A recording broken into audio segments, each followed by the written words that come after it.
बिस्मिल्लाहिर्रहमानिर्रहीम, अस्सलाम वालेकुम। होता है शब व रोज़ तमाशा मेरे आगे। मैं हूँ अयाज़ अकबर यूसुफ़ज़ई और आप देख रहे हैं तमाशा। नाज़रीन, आज जुमे का दिन है और जुमतुल मुबारक है। और अगर आपको थोड़ा सा मैं जुमे के हवाले से बताऊँ तो जब भी PMLN के ख़िलाफ़ फ़ैसले आते थे, अमूमन जुमे वाले दिन आते थे, तो अक्सर ही पाकिस्तान तहरीक इंसाफ़ के जो लोग थे तो वो ट्वीट में इस्तेमाल करते थे कि आज फिर जुमा है और आज फिर भारी दिन है मुस्लिम लीग नून के लिए। लेकिन आज जो जुमा है वो मुस्लिम लीग नून के लिए नहीं बल्कि पाकिस्तान तहरीक इंसाफ़ के लिए आज भारी दिन साबित हुआ है। आज सुबह सुबह एक ऑडियो लीक हुई है और उस ऑडियो लीक के हवाले से बड़ी ही एक अजीब किस्म की सिचुएशन सामने क्रिएट हो गई है, क्योंकि उस ऑडियो लीक के अंदर जो कंटेंट इस्तेमाल हुआ है उसके हमेशा चेयरमैन तहरीक इंसाफ इमरान खान साहब नाकिद रहे हैं। वो हमेशा उस चीज़ को क्रिटिसाइज़ करते रहे हैं कि जी ये जो उस ऑडियो के अंदर जो गुफ्तगू हो रही है और जो अमल हो रहा है उस पर उन्होंने बबांगे दोहल जो है वो हमेशा हर फ्लोर पे आवाज़ उठाई है, लेकिन उसमें वो खुद इन्वॉल्व हो गए। इस पर हम बात करेंगे, लेकिन इसमें अलावा ऑडियो लीक तो हम आपको बताएंगे कि ऑडियो लीक में क्या है, ऑडियो सुनाएंगे भी।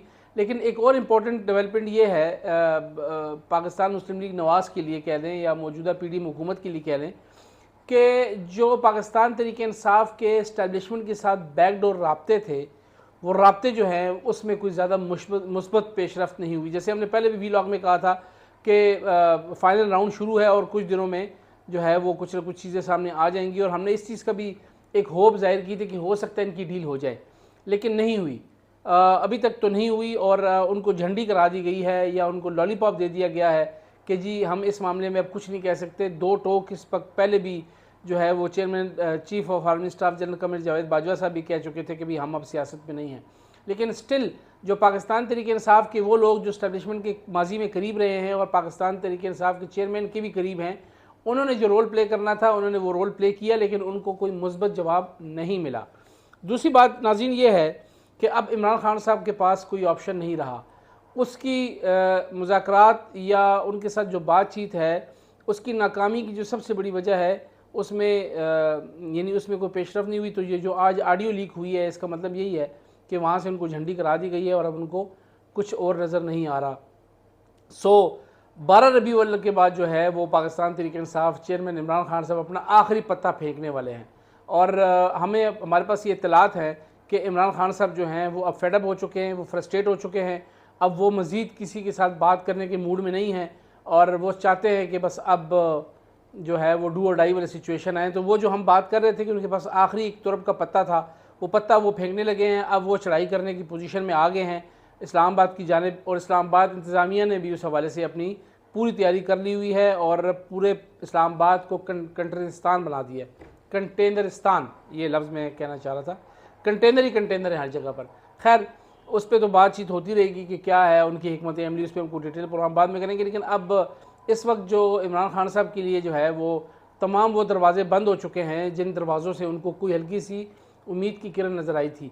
अब जिस तरीके से सिचुएशन आगे डेवलप हो रही है उससे क्लियर लग रहा है कि अब खान साहब के पास कोई और आसरा नहीं बचा, और ख़ान साहब जो हैं अब अपनी जो उनकी जो अपनी स्ट्रेटजी थी प्लान ABC, अब उसको इम्प्लीमेंट करने का वक्त आ चुका है। इस हवाले से उन्होंने पहले खैबर पुख्तनख्वा का दौरा किया, वहाँ पे उन लोगों से हलफ लिया कि ऐसा ना हो पिछली 25 मई की तरह मेरे साथ निकले तो ज़रूर, लेकिन KPK में इंटर होने से पहले ही जो है वो रफू चक्कर हो गया आधे लोग, और बहुत कम लोग उनके साथ यहाँ बचे थे। उसके बाद पंजाब को तो खैर पहले ही PMLN की हुकूमत थी तो उन्होंने ब्लॉक कर दिया था, तो वहाँ से तो उनको कोई ज़्यादा रीइंफोर्समेंट नहीं मिली थी। लेकिन अब वो पहले KP गए हैं, वहाँ से लोगों ने हलफ लिया, फिर वो पंजाब गए लाहौर में, वहाँ पे उन्होंने लोगों से हलफ भी लिया और लोगों को टास्किंग भी की। KP में टास्किंग नहीं हुई, टास्किंग पंजाब में हुई है कि आपने हर तहसील से 4-5 हज़ार और हर डिस्ट्रिक्ट से 6 से 7 हज़ार लोग निकालने हैं। और बाकायदा उन्होंने खान साहब ने उनकी लिस्टें मांगी कि कौन कौन से 5-6 हज़ार लोग हैं जो आपके साथ आएंगे। फिर उन्होंने उसके हवाले से एक फोकल पर्सन मुकर्रर किया हुआ है, वो उनको डेली बेसिस के ऊपर रिपोर्ट दे रहा है। फिर इजलास भी हो रहे हैं, कल भी एक बड़ा अहम इजलास हुआ है पाकिस्तान तहरीक इंसाफ की जो किचन कैबिनेट का उनका, उससे पहले भी इसी हवाले से अब तैयारी उनकी मुकम्मल हो चुकी है। उसमें खान साहब ने यह कहा कि ना सिर्फ लोग इकट्ठे करें बल्कि पैसे भी इकट्ठे करें, ताकि अगर हमें यहाँ बैठना पड़ता है कोई 10 दिन 15 दिन महीना 1.5 महीना जो भी उनकी स्ट्रेटजी है उस हवाले से फिर ऐसा ना हो, क्योंकि ना तो अब जहांगीर तरीन है और ना हलीम खान है। जो हलीम की देगे भी आ रही थी, वो चावल भी आ रहे थे और खाने भी आ रहे थे और नाश्ते भी आ रहे थे। तो अब इनको जो भी करना है पाकिस्तान तहरीक इंसाफ को अपने ज़ोर बाजू पे करना है। अपनी जेब से करना है। इसलिए उन्होंने लोगों को कहा है कि ना सिर्फ लोग इकट्ठे करें बल्कि रोकड़ा भी इकट्ठा करें। तो अब उनके लिए जो लोकल क़यादत है वो बेचारे खुद बड़े परेशान हैं कि हम रोकड़ा कहाँ से लाएँ, यानी पैसे कहाँ से लाएँ और लोग फिर कैसे निकालें। और खान साहब ये मान भी चुके हैं कि मेरे जलसे में लोग तो आते हैं लेकिन एहतजाजों में पता नहीं क्यों नहीं आते। तो हम तो पहले भी कहते हैं कि जलसों को देख के कभी भी ना इलेक्शन की आप प्रिपरेशन कर सकते हैं और ना एहतजाजों की, क्योंकि हमारे यहाँ पाकिस्तान में कल्चर ये है कि मैं किसी भी जमात से हूँ, लेकिन अगर पीटीआई में मेरा कोई दोस्त यार जा रहा है तो मुझे कहेगा यार 20 बंदे भेज दो, 40 बंदे भेज दो, तो वो जलसा दिखाने के लिए तो मैं लोगों को भेज सकता हूँ। लेकिन फिर एहतजाज जो है वो समथिंग डिफरेंट बॉल गेम है। वहाँ पे फिर आपको you have to be very dedicated toward the जो आपका प्रोजेक्ट है कि आपने अगर वहाँ बैठना है तो बैठना है, मार खानी है, शेल खाने हैं, तो उसके लिए फिर हार्ड कोर वर्कर ही जो है वो तमाम चीज़ें सह सकता है। इसलिए खान साहब के लिए अब कोई गलती की गुंजाइश नहीं है। 25 मई वाला वाक़या जो है वो उनको नहीं भूल रहा, उस हवाले से वो तमाम कमी कोताहियों को सामने रख कर अपनी स्ट्रेटजी को बना रहे हैं। तो जैसे हमने कहा जुमे का दिन है, और जुमे के दिन जो आज ऑडियो लीक हुई है, उस ऑडियो लीक में क्या है वो कंटेंट वो पहले आप सुन लें, फिर मैं आपको बताता हूँ कि ऑडियो के अंदर है क्या और इसके अंदर क्या स्टैब्लिश किया जा रहा है। ये सुने ज़रा। आपको ये बड़ी गलत फहमी हो गई है कि जनाब अब नंबर गेम पूरी हो गई है। ये नंबर ऐसा है नहीं। डोंट थिंक कि इट इज़ ओवर, बिकॉज अब से देखिए 48 hours is a long long time. इसमें बड़ी चीज़ें हो रही हैं। मैं अपनी तरफ से कई चालें चल रहा हूँ जो हम पब्लिक नहीं कर सकते। 5 तो मैं खरीद रहा हूँ ना, मेरे पास है 5 खरीदो। मैसेज देनी है कि वो जो 5 है ना, वो 5 बड़े इंपॉर्टेंट है, और उसको कहें कि अगर हमें वो 5 सिक्योर कर देना, वो वाला 5, और अगर 10 हो जाए तो हम ये गेम हमारे हाथ में है। इस वक्त कौम अलार्म हुई है, यानी हर क्रॉस द बोर्ड लोग चाह रहे हैं किसी तरह जीतें।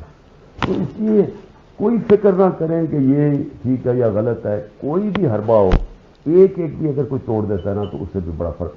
ऑडियो आपने सुन ली। इस ऑडियो का थोड़ा सा मैं आपको ट्रांसक्रिप्ट बता देता हूँ कि इस ऑडियो में कहते हैं कि आपको ये गलत फहमी हो गई है कि अब नंबर गेम पूरी हो गई है। इमरान खान साहब कहते हैं ये नंबर ऐसा नहीं है, ऐसा मत सोचे कि सब कुछ ख़त्म हो गया। खान साहब इसमें कह रहे हैं अब से लेकर 48 घंटे बहुत अहम है, इसमें बड़ी चीज़ें हो रही हैं। ये खान साहब इसमें ये भी कह रहे हैं मैं अपनी तरफ से कई चालें चल रहा हूँ, हम इसे पब्लिक नहीं कर सकते। खान साहब अपनी स्ट्रेटजी यहाँ बयान कर रहे हैं। अच्छा, 5 MNAs तो मैं ख़रीद रहा हूँ, खान साहब कह रहे हैं मेरे पास 5 हैं। ठीक है जी, ठीक है जी, 5 MNA खान साहब ने ख़रीद लिए हैं। वो कहते हैं कि जो 5 हैं वो बड़े अहम हैं, बड़े इंपॉर्टेंट। खान साहब ने जो इस ऑडियो के जरिए जो 5 MNA ख़रीदे हैं, यानी हॉर्स ट्रेडिंग हुई है। खान साहब कहते हैं ना कि हॉर्स ट्रेडिंग बड़ी बुरी बात है, जो मैं अभी शुरू में कह रहा था। तो खान साहब ने यहाँ 5 तो ख़रीद लिए हैं, वो बड़े अहम है। इसको कहें कि अगर वो 5 और ले आए तो ये गेम हमारे साथ हाथ आ जाएगी। तो मतलब ये जो भी स्ट्रेटजी बननी थी, जिस भी सिचुएशन के लिए थी, लेकिन इसमें आप क्लियर कट खान साहब की आवाज़ भी सुन रहे हैं कि खान साहब ने हमेशा कहा कि सैलेड में पैसे चलते हैं। ये भी एक शिर्क है। आप अपने ज़मीर को जब बेचते हैं, लालच को पैसे देके आपको खरीदता है, ये जो अभी बिके हमारे लोग भेड़ बकरियों की तरह, ये भी शिर्क है। क्योंकि अल्लाह यहाँ तमाम चीज़ें जो हैं वो बिक रही हैं, तमाम पार्लियामेंटेरियन बिकाऊ हैं। तो खान साहब ने तो इस ऑडियो में बिल्कुल चीज़ क्लियर कर दी कि खान साहब ने खुद ख़रीदारी की है, खुद हॉर्स ट्रेडिंग की है, खुद उन्होंने लोगों को ख़रीदा और मज़ीद 5 खरीदे हुए हैं, 5 मज़ीद ख़रीद रहे हैं। तो फिर देखिए क्या डिफरेंस है। फिर तो सब सियासी लोग एक जैसे हैं। मैं इसलिए कहता हूँ कि हमारे कुछ हार्ड कोर पीटीआई भाई जो हैं वो बिल्कुल मर्रे मराने पे आ जाते हैं। और भाई ये सियासत है, आप देख लें कौन सा ऐसा काम है खान साहब ने जो नहीं किया। क्या उन्होंने जोड़ तोड़ नहीं की? क्या उन्होंने लोगों को ब्राइब नहीं किया? क्या उन्होंने ख़रीदो फरोख्त नहीं की? क्या उन्होंने जो हुकूमत में आने के लिए कुछ दूसरे लोगों का सहारा नहीं लिया? क्या वो इस्टेब्लिशमेंट के कंधे पे नहीं बैठे रहे? तो वो तमाम चीज़ें हैं। क्यों हम लोग इस चीज़ को जो है बिल्कुल ही इग्नोर कर देते हैं कि भाई खान साहब को ऊपर से उतरे। खान साहब इसी माशरे के आदमी हैं। सिर्फ ये है कि आपके कोलो फेल में तजाद नहीं होना चाहिए। जो आप बात कर रहे हैं कम अज़ कम उस बात पे ज़रूर आप कायम रहें कि यार मैं कहता हूँ कि हॉर्स ट्रेडिंग नहीं करी तो नहीं करनी। या आप देख लें ऑडियो। इसलिए जुमे का दिन इसलिए खान साहब पे आज भारी है कि आज जुमे के दिन उनकी ये ऑडियो लीक हो गई है, और इस ऑडियो में वो क्लियरली जो है वो स्टैब्लिश हो रहा है कि खान साहब ने इसमें हॉर्स ट्रेडिंग की है, यानी ख़रीदो फरोख्त की है पार्लियामेंटेरियंस की, जो कहते हैं कि सरन में लोग बिकाऊ हुए हैं, फलानी जगह लोग बिकाऊ हुए हैं। तो ये क्या है? तो खान साहब ना किया करें। हम तो चीज़ों को समझते हैं, हम जर्नलिस्ट हैं, हम तो लोगों के साथ उठते बैठते हैं, हमारे सामने तो चीज़ें बिल्कुल आया हैं। लेकिन हमारे कुछ दोस्त जो हैं वो इन चीज़ों को नहीं समझते, वो मरने मराने पे आ जाते हैं। वो कहते हैं यार ये तू फलाना है, तू टिमकाना। और भाई ऐसा नहीं होता, सियासत में ये लोग किसी भी हद तक चले जाते हैं। आप देखते हैं पहले परवेज़ इलाही को उन्होंने डाकू कहा, आज उनका वो फ्रंट मैन बना हुआ है। मुन्नस इलाही को उन्होंने कहा कि ये फारग आदमी है, आज वो उनके साथ बैठा हुआ। तो ये सियासत है भाई, प्लीज़ ट्राई टू अंडरस्टैंड। इतना ज़्यादा कोई ऊपर दूध का धुला नहीं आया हुआ कि जनाब आप कहेंगे तो वो पता नहीं अल्लाह माफ़ करे, अल्लाह माफ़ करे, फरिश्ता कोई आ गया, कोई फरिश्ता नहीं है। इस सियासत में तमाम लोग जो हैं किसी भी हद तक जा सकते हैं। खान साहब उन्हीं उसी कैटेगरी के लोगों में आते हैं जो सियासत के लिए जो है वो कुछ भी करने को तैयार हो जाते हैं। इसीलिए प्लीज़ इसमें आउट ऑफ द बॉक्स कोई चीज़ नहीं है, ये तमाम चीज़ें नॉर्मल है। हमारे लिए तो नॉर्मल है, लोग नहीं समझते ना, इसलिए आप लोगों के लिए शॉकिंग होगा, हमारे लिए बिल्कुल नॉर्मल है। हमें पता है कि क्या हो रहा है, हम तो लोगों से मिलते हैं। अच्छा, जो हाई कोर्ट में केस चल रहा है कि अतम अल्लाह साहब ने कहा कि आप बयान अल्फी दे के आप जाके लोगों के मसाइल जो है वो असम्बलियों में जो वापसी के हवाले से इन्होंने 10 MNAs ने दरख्वास्त दी हुई है, जिसमें अली मोहम्मद ख़ान है, जिसमें श्री मज़ारी साहबा है, जिसमें फ़जल साहब है चारसदे वाले, जिसमें बाई इलेक्शन बेसिकली होना है 16 अक्टूबर वाला। याद है मैंने आपको कहा था इलेक्शन नहीं होने, मैं आज अभी भी इस बात पे कायम हूँ कि ये इलेक्शन नहीं होंगे। आप देख लीजिएगा, और वीलॉग पुराना भी पड़ा हुआ है, क्योंकि हमें पता होता है क्या हो रहा है क्या नहीं हो रहा। हम तो चीज़ों को बड़ा आगे जाके देखते हैं कि इसमें मामलात क्या हो रहे हैं, इसलिए कि वहाँ पर इनकी स्ट्रेटजी कुछ हो रहा है, यहाँ पर स्ट्रेटजी कुछ हो रहा है, सियासत कर रहे हैं ना। अब इन्होंने फवाद चौधरी साहब कहते हैं हम इस जाली असम्बली में जाने नहीं चाहते। अब कल जो हुआ है प्रेसिडेंट साहब ने जो खिताब किया खाली कुर्सियों से, तो ये क्या हो क्या रहा है हमारे मुल्क में। इसलिए ये तमाम चीज़ें जो है नॉर्मल है, लोगों को चाहिए कि इसको नॉर्मली हैंडल करें। इसके लिए ज़्यादा जो है वो सेंटी होने की ज़रूरत नहीं है। ये सियासी लोग हैं, ये सब कुछ करने को तैयार है। तो जो हमारा आज का मेन टॉपिक था वो यही था कि खान साहब का एस्टेब्लिशमेंट के साथ जो मामला आखिरी हद तक जाना था, यानी कुछ हिलजुल होनी थी, वो नहीं हुई, इसलिए ये ऑडियो भी लीक हो गई है।